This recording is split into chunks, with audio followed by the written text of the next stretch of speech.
Hello student, आज हम धनात्मक और ऋणात्मक अंकों का योग करना सीखेंगे, है ना। जैसे कि आप देख रहे हैं हमारा पहला क्वेश्चन, जब धनात्मक 7 को धन 5 के साथ योग करते हैं तो है ना कितना आएगा, 12, धन 12 आता है ना।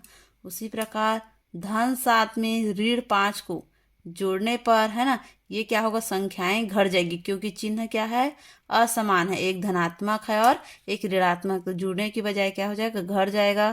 क्या आएगा, 2 आएगा, है ना। इसका योग हम लोग चिन्हों के आधार पर करते हैं। जैसे कि ऋण 7 है और धन 5 है, जस्ट इसके अपोजिट है ना। यहाँ पर 7 जो है ऋण है, बड़ा संख्या ऋण है, तथा छोटा संख्या क्या है, धन है। तो यहाँ पर भी चिन्ह असमान है, जिसके कारण है ना ये संख्याएं क्या होगी, ये अंक जो है घट जाएगी, है ना। 7 में से 5 को घटाएंगे, बड़े में ही हमेशा छोटे को घटाते हैं, तो 7 में से 5 गया, 2 आएगा, लेकिन चिन्ह लेंगे हम लोग 7 का, बड़े संख्या का, तो यहाँ पर ऋण 2 आएगा। वैसे ही चौथा क्वेश्चन में ऋण 7 में ऋण 5 को जोड़ेंगे, है ना। चिन्ह क्या है, दोनों का समान है, दोनों ऋणात्मक है, अतः ये भी क्या होगा, दोनों संख्या जुड़ जाएगा। 7 है ना और 5 को जोड़ेंगे कितना आएगा, 12 आएगा, लेकिन चिन्ह वही रहेगा, है ना। मतलब ऋणात्मक है तो यहाँ पर ऋणात्मक है। देखिए है ना, चारों जो क्वेश्चन है उसमें क्या है, सब अंक समान है लेकिन चिन्ह अलग अलग है,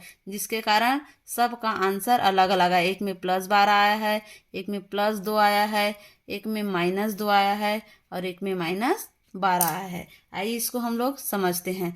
जैसे कि समान चिन्हों वाले अंकों का योग करने पर संख्याएं या जो भी अंक है वो क्या हो जाएगा, जुड़ जाएगा। अगर चिन्ह समान है तो अंक क्या होगा, जुड़ जाएगा, तथा चिन्ह वही रहता है। मतलब अगर धनात्मक है तो धनात्मक रहेगा, ऋणात्मक है तो ऋणात्मक रहेगा।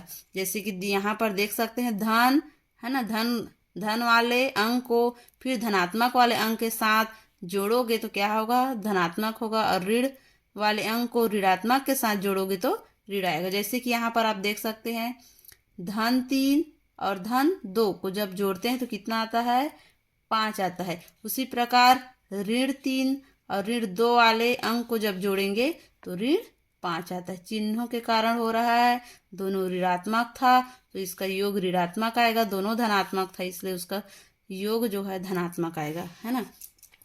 तथा असमान चिन्हों वाले अंकों या संख्याओं का जब योग करते हैं, मतलब चिन्ह अलग अलग है, एक धन है और एक ऋण है, तो क्या होगा, संख्याएं घट जाएगी तथा चिन्ह बड़े संख्या का लेते हैं, है ना। मतलब बड़े में छोटे को घटा देंगे और चिन्ह किसका लेंगे, बड़े संख्या का लेंगे, है ना।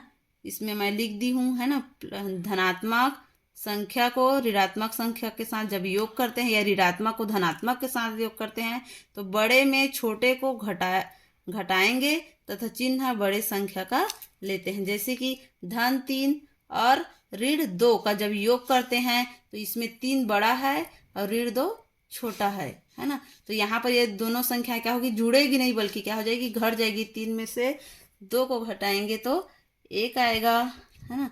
तथा ऋण 3 है, यहाँ पर 3 ऋणात्मक और 2 धनात्मक है, अतः ऋण 3 में से 2 को है ना घटाएंगे तो कितना आएगा, ऋण 1 आएगा।